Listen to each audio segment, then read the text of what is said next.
Hello and welcome, my friend, to another episode of Professor Layton and the Cubed Curse, where I try to recreate the charming world of Professor Layton in Minecraft. Starting with the curious village where we are currently. And actually today I've got a few surprises for you, starting with one that might make this ugly mug look a little bit better and more Professor Layton-y. Shall we have a look inside of this chest? Here we are, Professor Layton's top hat, ready for my head. But I don't know if I've quite earned it yet. Professor Layton is a true puzzle solver, and I actually have a few puzzles this episode that I struggled with. So let's have a look at what those puzzles were. After building Crom's Cafe, we had the alleyways to the left and right that needed extending up to the market square, the next area of the village to be built, which is actually quite a large area. I started extending the paths up and completing the buildings around those paths. It was all going quite smoothly until I realised the elevation issues and the size issues. None of the pictures in the game match up with the map very well in this area, and it was all quite difficult to do. I realised eventually I just had to brute force it, placing blocks, taking them away, and sculpting the area.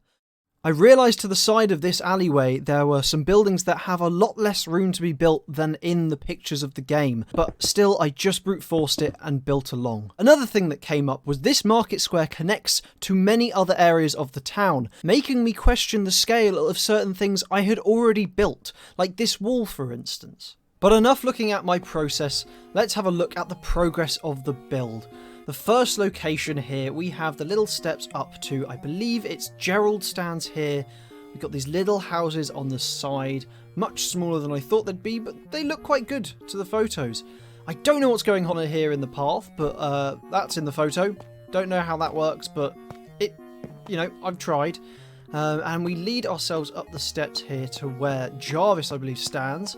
We talk to him here by these houses, which, again, don't match the map at all. These buildings really just don't look right in the map compared to the photo, and I'm trying to combine them, but I think it's going to be a lot more work, and I'm going to need to rework them yet again. I think the biggest problem in this area is that whoever designed the map and whoever designed the photos of the locations stopped talking when we got to the clock tower. They just stopped conversing and everything went out the window because it's become so difficult to build this zone.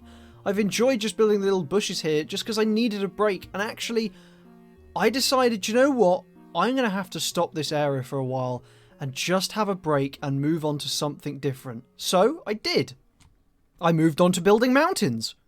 Maybe not the best thing to start on, because I found this equally as difficult. It was really easy at the top where it was really tiny, and then it started to get bigger and bigger and bigger and way harder. So yeah, I thought that's fine. Puzzle unsolved. I can come back later. Let's try a different one. Which brings me to my favourite part of today's episode, here at the Reinhold Manor. If we walk around the side here, we actually have the crypt. That's right, I decided to build the crypt for Lady Reinhold down here. If we walk down, here you go, the little area where you walk down into the crypt itself. Shall we walk down and have a look? Oh, beautiful.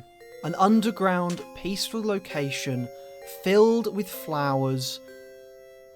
But there's something missing. The statue in the middle. I can't build it with blocks. They're too chunky. It looks wrong. So here's where I went down my next rabbit hole. I thought, alright, we need a statue. We need possibly even some characters standing around the town to bring it life. But bringing those into Minecraft isn't easy. Maybe I could employ someone. That would be alright. Nope, too expensive for me.